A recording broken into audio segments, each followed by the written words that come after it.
There is nothing I can say in this short statement that can sum up the immeasurable impact Mark's actions have had on my life. I am an incredible, strong human being. I have faced adversity my whole life. I say that not for pity, but because this attack almost broke me completely. Insane answer to an insane act. Well, and I can appreciate that you were under the influence. However, you were coherent enough to plan this whole thing out. You were coherent enough to gather the ski mask, the gloves, the zip ties, the duct tape, and to get there. You got there just fine. Yes. So, yeah. I mean, it can't all be about the substance use. Yeah. Oh, sure. And I think... Good morning, Michael. Good morning, panel member Rodriguez. Hi, good morning. Please state your name and inmate number for the record. Yes, Mark Benoit, inmate Here we number go. 421114. This hearing being presented in consideration of the full application for Mark Benoit, inmate number 421114. He is serving a sentence of 10 years, jail and 10 years special parole for home invasion. As of today, records reflect the full eligibility date of December 14, 2025. There is victim input in this case. There is an offender accountability plan for the offender and very official. The offender has completed the following programs. Mr. Benoit has completed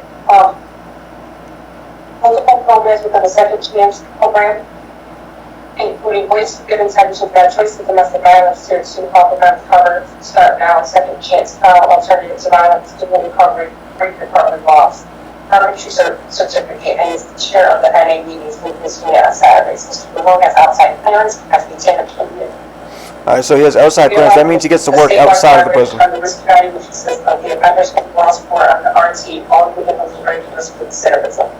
This is your opportunity to express to the board why you believe you should be granted parole. You may begin with Mr. Benoit. Hi, thank you. Good morning. First, I want to thank the parole board for granting me this opportunity to discuss my case, and I hope today to show that I'm a viable candidate for parole consideration. Before getting into the specifics of my rehabilitation, I want to address my crime. I committed the crime of home invasion, a crime that the citizens of Connecticut are particularly sensitive to. Every state is. And a crime that is everybody's worst nightmare.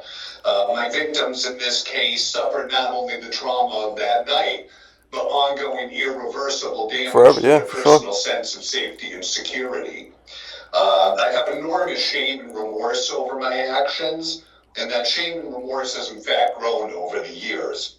I want my victims to know how very sorry I am for the harm I've done to them.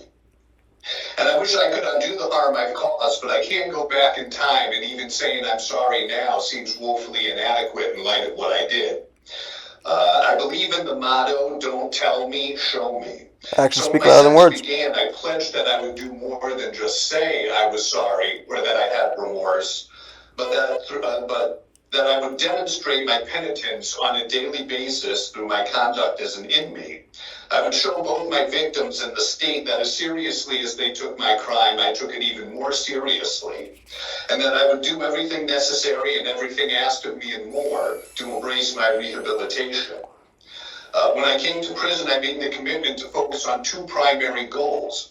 The first, and most importantly, that I would address the emotional and behavioral issues that resulted in my incarceration. And second, that I would use the time as productively as possible, learning new skills to prepare myself for a successful reentry.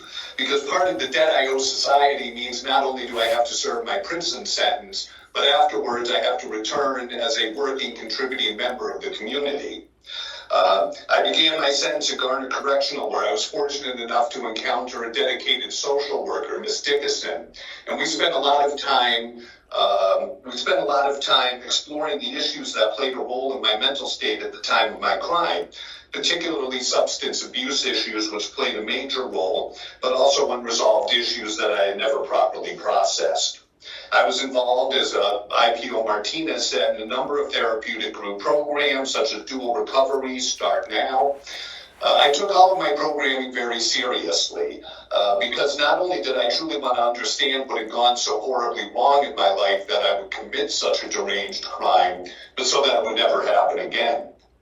After a year, I was moved to McDougall Correctional, where I continued seeing a social worker regularly and continued to be an engaged participant in both OAP and voluntary programming. Again, IPO Martinez mentioned Voices, Domestic Violence, Tier 2, Good Intentions, Bad Choices, Alternatives to Violence. But there were others as well, such as mindfulness and meditation, and I even took a correspondence course for anger management. I've always felt that, or always believed that programming was an important part of the rehabilitation process. During this time, I also remained very active in addiction recovery. After completing Tier 2, I volunteered for helping men recover, and was also active in McDougall's AA program, where for a period I was elected to chair the meetings. My time at McDougall was also critical in another way because it's where I learned an entirely new set of work skills.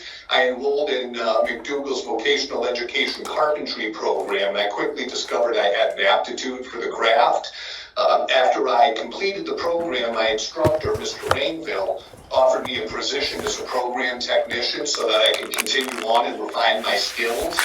And we acquired a CNC milling machine, and I became proficient using the software and designing products and operating the machine. And knowledge of CNC operating system is a skill that's in great demand.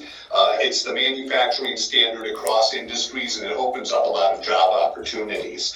My hard work in the VOCED program did not escape notice, and in June of 2024, Principal Jacovitz asked me to be a keynote speaker at that year's graduation ceremony, and I enthusiastically accepted that request. In addition to my vocational training, I also earned a 12-semester-hour certificate in communications from Quinnipiac University through the SCEA program. As I entered the final third of my prison sentence, I started to think more about reintegration, and I had heard about the Second Chance program at Cybulski Correctional, so I applied and was accepted last July. I immersed myself in the unit's peer mentor program, and again, as IPO Martinez mentioned, I have a number of certificates from there, so I won't take your time going over those. I also, was active in program work. I also had a job in Cybulski's maintenance department, and hopefully you got the positive work report from CMOBD. As I've done throughout my incarceration, I've remained active in addiction recovery, both through AA and NA since coming to Cybulski. I currently chair the Saturday morning NA meeting in the Second Chance dorm, and I maintained that position for several months. It's also worth mentioning that I have had an outside AA sponsor for the entirety of my incarceration, Tim B., and I believe he also submitted a letter on my behalf. I'm extremely fortunate that through the Second Chance program, I've also been able to obtain a work furlough position. Since January of this year, I've been working at Telly Industries. I'm the second shift line operator, and I'm in very good standing with my employer. As you heard him say, he said furlough. And that's a really big deal because he has to be on very, very good behavior to be able to get any time outside of the prison. So obviously he's doing something right. Obviously, I'm not taking into account how crazy this crime is, obviously, but he's doing something right. Who also should have submitted a letter on my behalf. There are very few furlough positions available, and one of the reasons I believe I was given the opportunity is that when the warden, deputy warden, and intelligence, those people who administer the furlough program did their due diligence vetting me, they found that I was a reliable, trustworthy inmate. I stated earlier that I believe in the motto, don't tell me, show me. I don't know if my victims have chosen to view these proceedings today, and I do want to tell them I'm sorry, but what I really want them to know is that the guiding principle behind every day of my incarceration was the thought, how do I make it up to them? How do I show them, and the state for that matter, good for him. I'm sorry. The only way I could do that was by conducting myself to the highest standards as an inmate. And it was about so much more than just following the rules or doing what I was told. It was about truly and fundamentally embracing the idea of rehabilitation, which I believe I did. Prison allowed me to stop and work out many of the issues that have plagued my entire life. If the board sees fit to grant me parole, I assure you I will continue to conduct myself with the genuine spirit of repentance and rehabilitation that I believe I have demonstrated throughout my incarceration. And with that, I'm prepared to answer any questions the board may have. Okay, Mr. Benoit, we do have questions for you. Thank you for that opening statement, and we did receive a lot of information. There's a lot in your file to review as far as your programming, and we did receive a letter from your sister and your NA sponsor. So we're well versed in your case. We may have some additional questions. When we're done, we'll ask the Office of Victim Services to provide input, and we'll discuss your case, deliberate, and give you our decision here today, okay? And obviously, victim services, a statement from the victim. My colleague, Mr. Polk. Thank you, Madam Chair.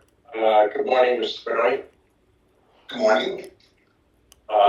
We often, when we ask questions, we try to fill in things that we're missing to arrive at your suitability for parole. And the information that's been provided is vast, and your presentation this morning was very good.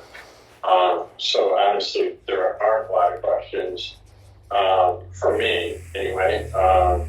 One of the things that I wanted to talk about is, what I read was that you were sober for 3 years prior to the instant offense.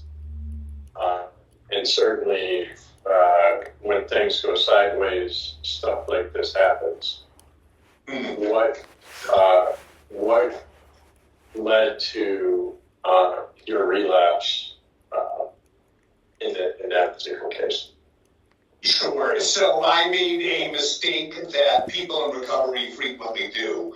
I started to experience... And I'm surely not making any excuses for this guy, but when people are on substances, they do stuff that they would never normally do.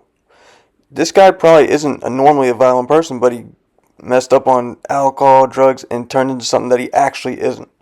And like I said, I'm not excusing anything he did, but it's been proven that people do things that they would never actually do when they're on substance. So I got to look at it and say it's got to have something to do with that.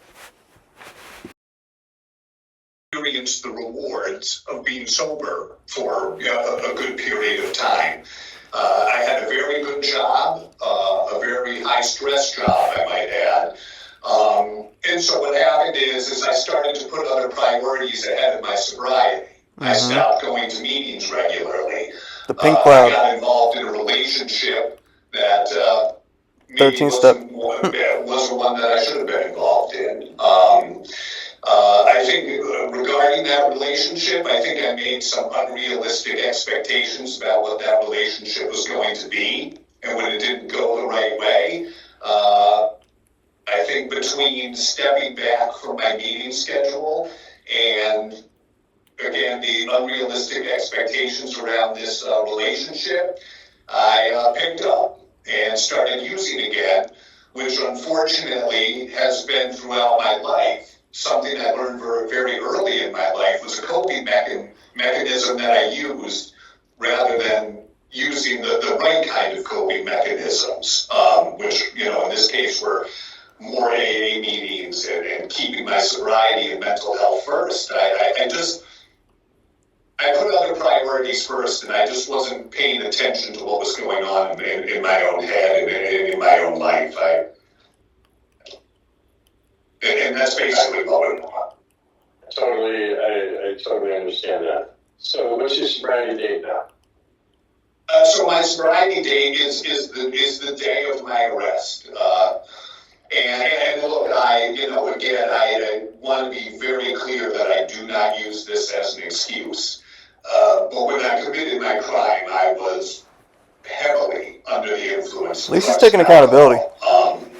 I have been sober since the day of my arrest. I have been sober now for over 8 years. I have not had a drink or a drug.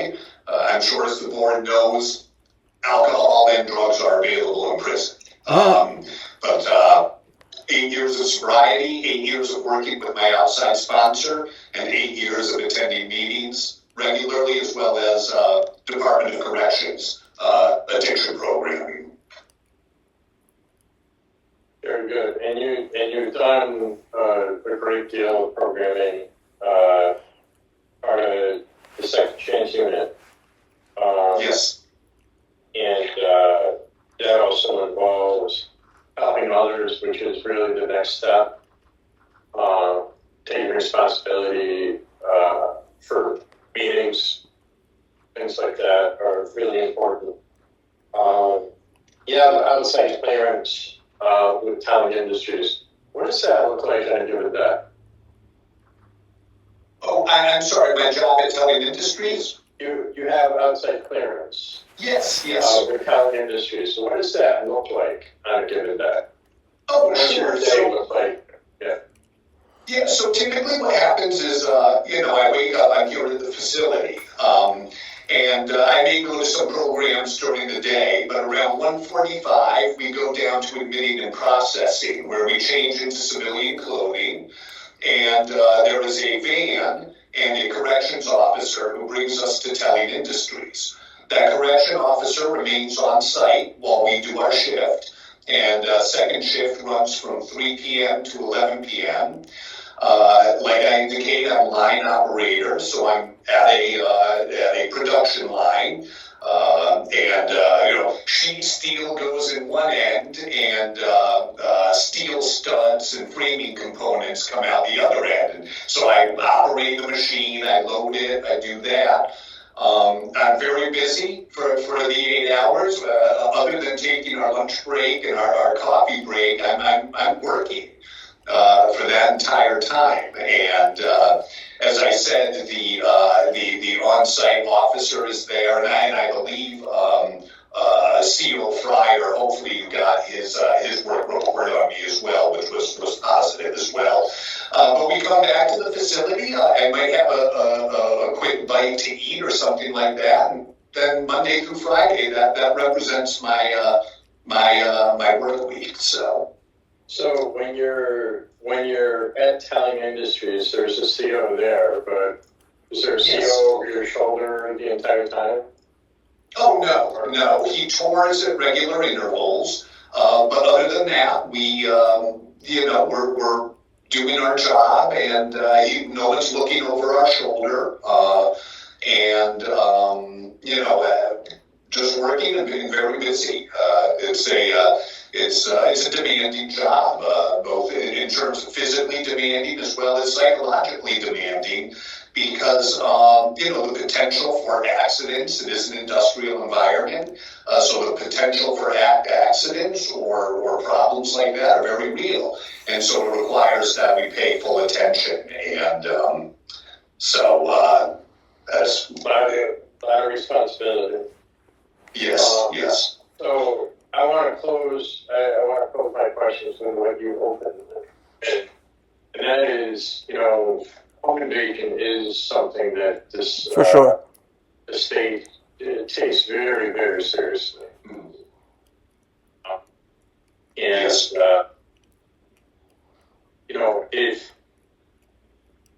And I understand, what you said was that there's a lot of shame and remorse that are surrounding that. And, you also explained, that you're there and there's only so much you can do to make up in person. There's there's just not that opportunity. So what I heard you say, and I want to make sure, is that at the beginning of your incarceration, understanding that that's the situation, I believe that you said that you made the commitment to invest in your rehabilitation and helping others. Is that what you... Well, certainly. I think my rehabilitation, and particularly the addiction recovery portion, requires me to help other people. The AA program specifically, one of the foundational tenets of the program is that once you go through the 12 steps, the 12th step is that you carry the message to the still sick and suffering alcoholic. And that does two things. It gives you an opportunity to help others, but it also keeps you sober. And that's good. That's really, I think, the most important part. So yes, absolutely. I think moving forward, my helping others would manifest mostly through my work in AA and also NA. So. All right, well, Mr. Benoit, thank you for answering my questions. Thank you very much, Mr. Paul. Okay, Mr. Benoit, I do want to ask you a little bit about the offense. While we're not here to retry it, we do need some understanding. How long were you in that relationship? Not very long. I mean, maybe 3 months. 3 months. Okay. So what was your intention the day of your offense when you went over to that home? Well, again, boy, I mean, the intent is difficult to say because, again, not using this as an excuse, but, when you're, have been on a several-day alcohol and drug bender, coming up with rational intent for an irrational act is hard. But I think what my intent was to go after the new boyfriend, to injure him, to hurt him. That can be the only underlying reason. And to somehow, in a distorted view of reality, to think that would somehow make the girl want to come back to me. Again, it's very difficult giving a sane answer to an insane act. Well, and I can appreciate that you were under the influence. However, you were coherent enough to plan this whole thing out. You were coherent enough to gather the ski mask, the gloves, the zip ties, the duct tape, and to get there. You got there just fine. Yes.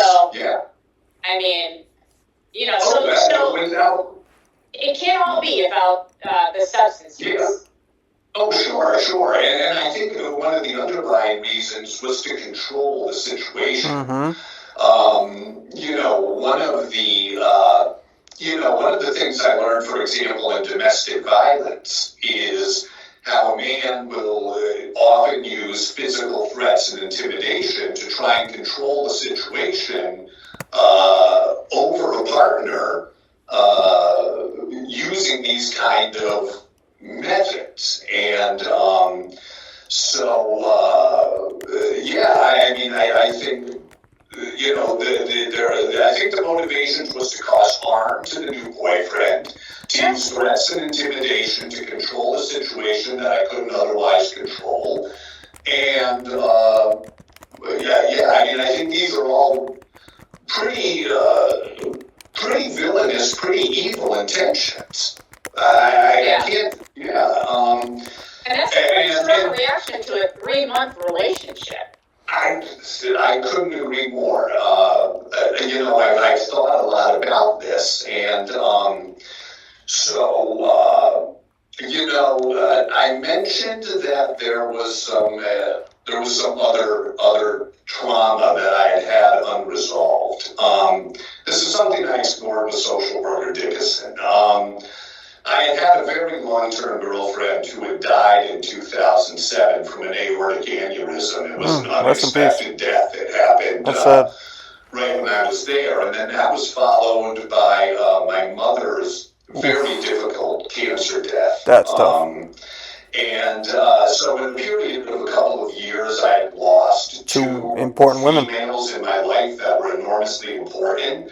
I think part of my mentality at this was, oh no, I'm losing another woman in my life that's important to me, or who I perceived as important to me. And so how do I control this situation? What do? Well, I exert my will into this situation. I use violence to control it. That's my understanding, in part of the situation. But,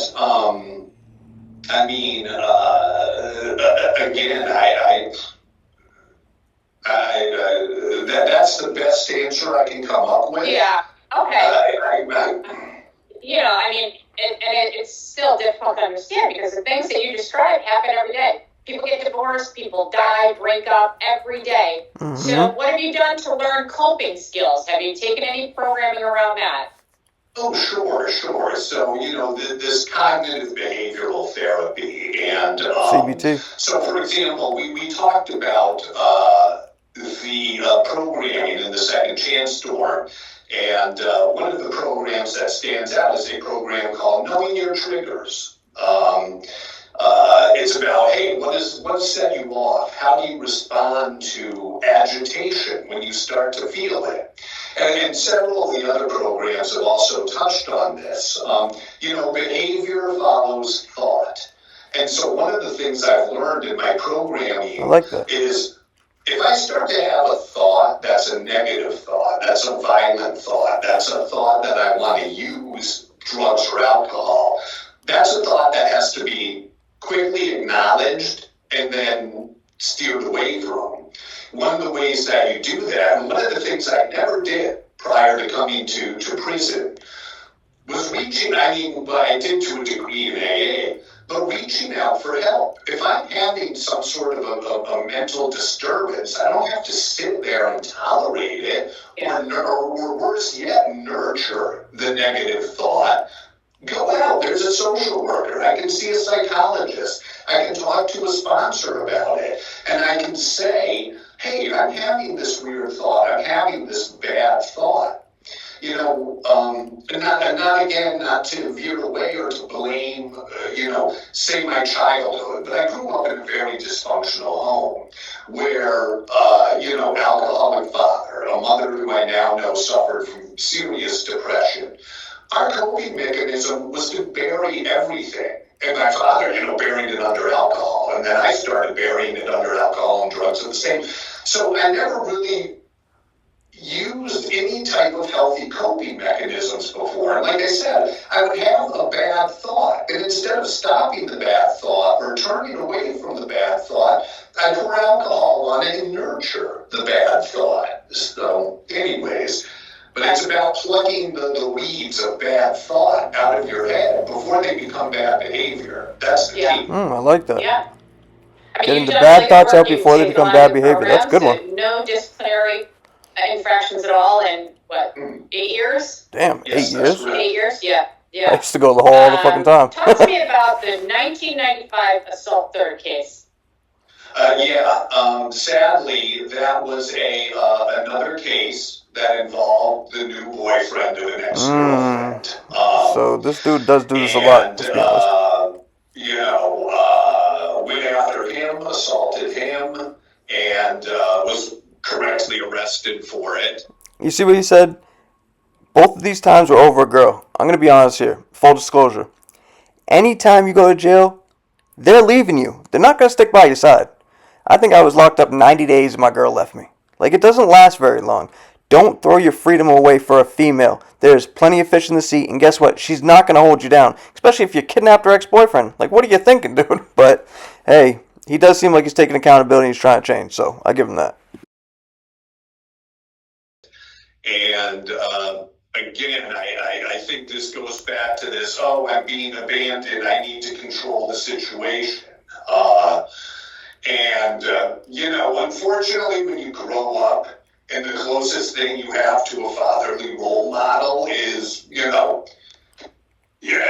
I say this not jokingly, but, Arnold Schwarzenegger and Sylvester Stallone were bigger role models to me than my own father.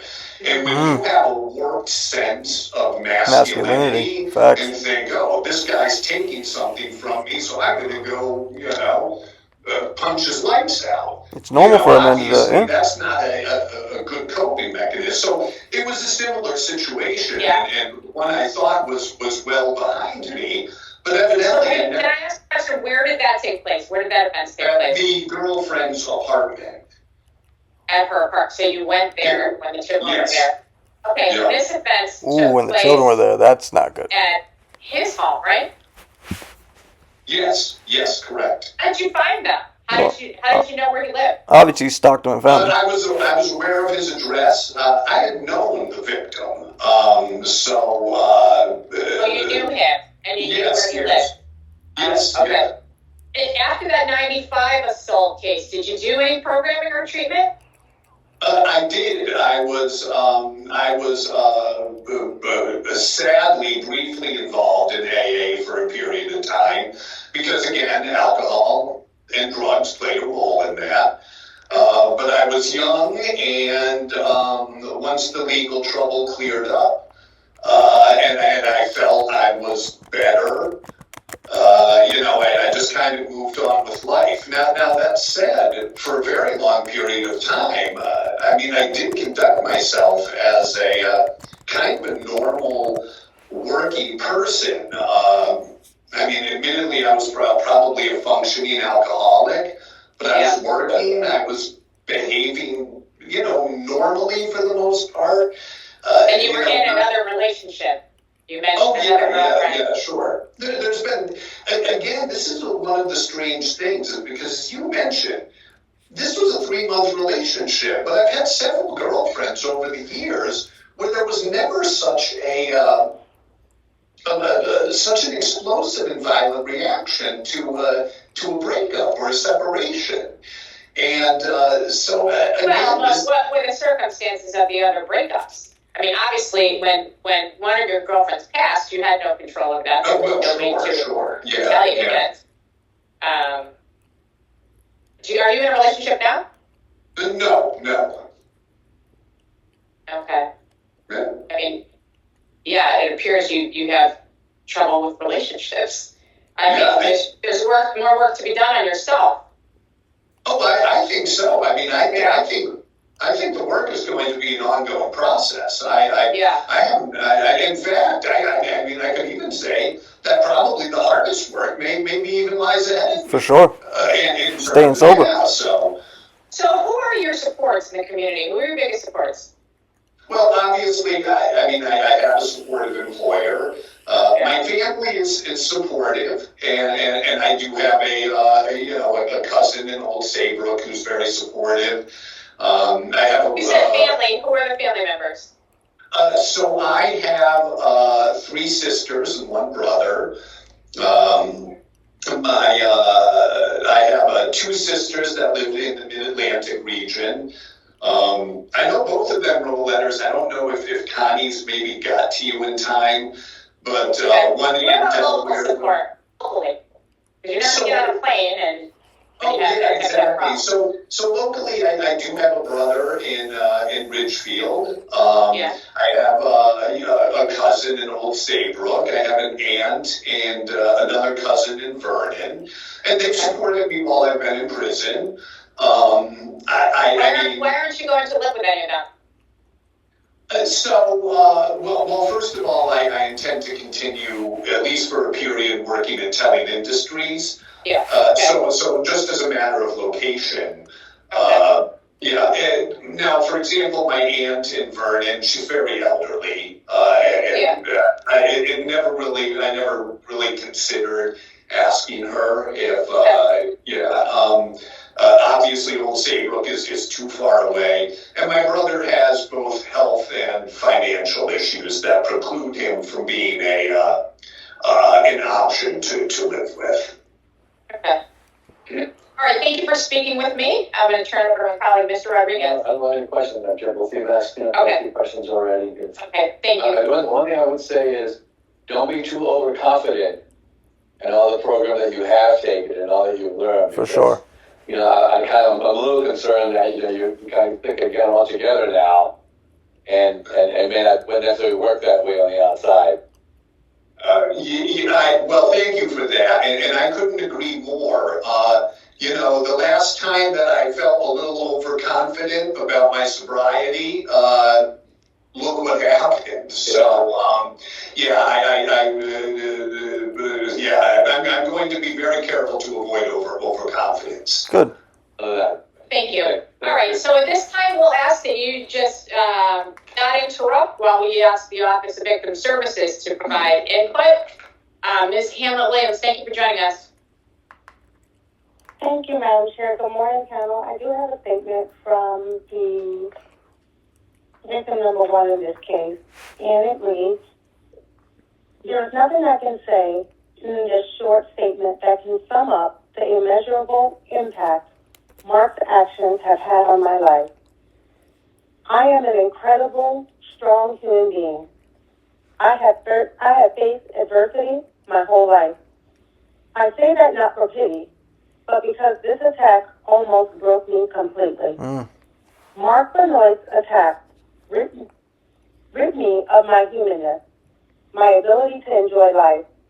I have struggled with PTSD daily since the attack.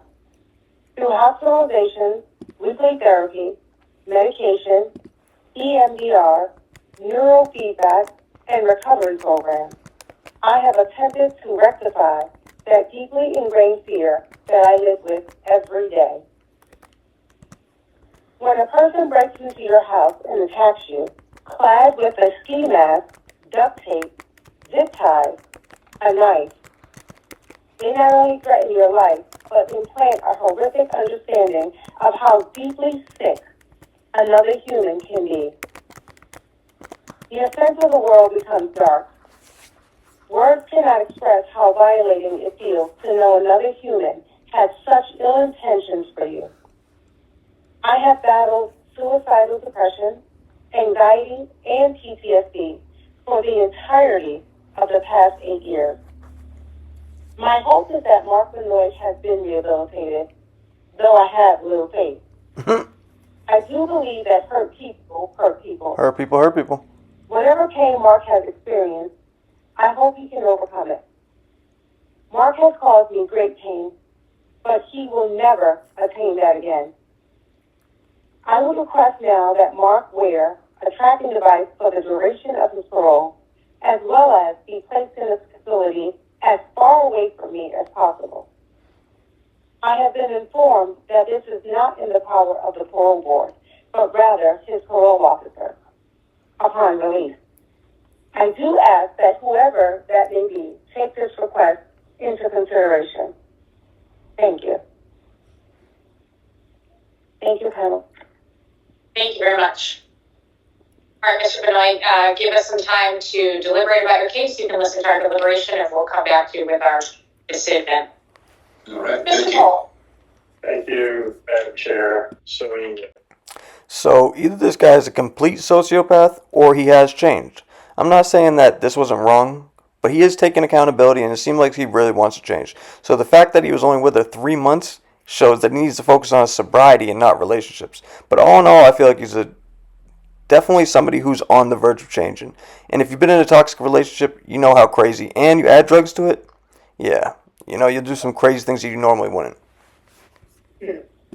Just listening to the victim, certainly you can understand as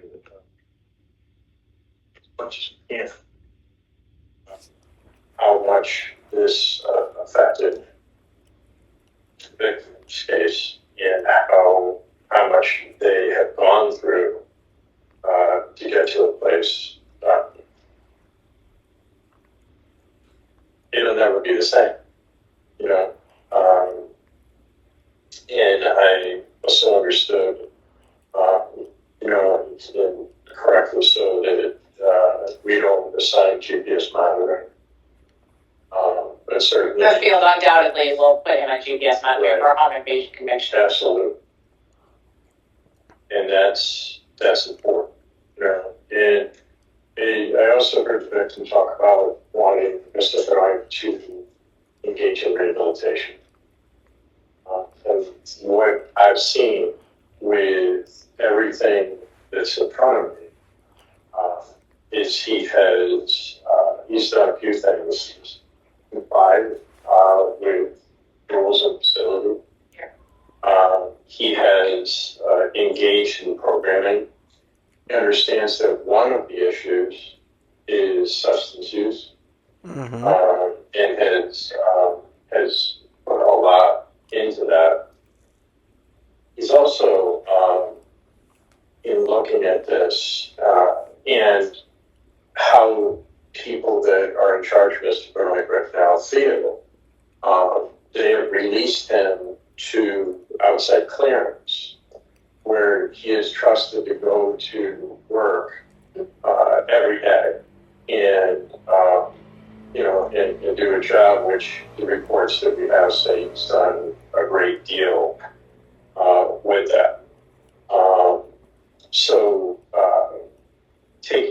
everything into account. I think that what I'm looking at as board member is that I would find Mr.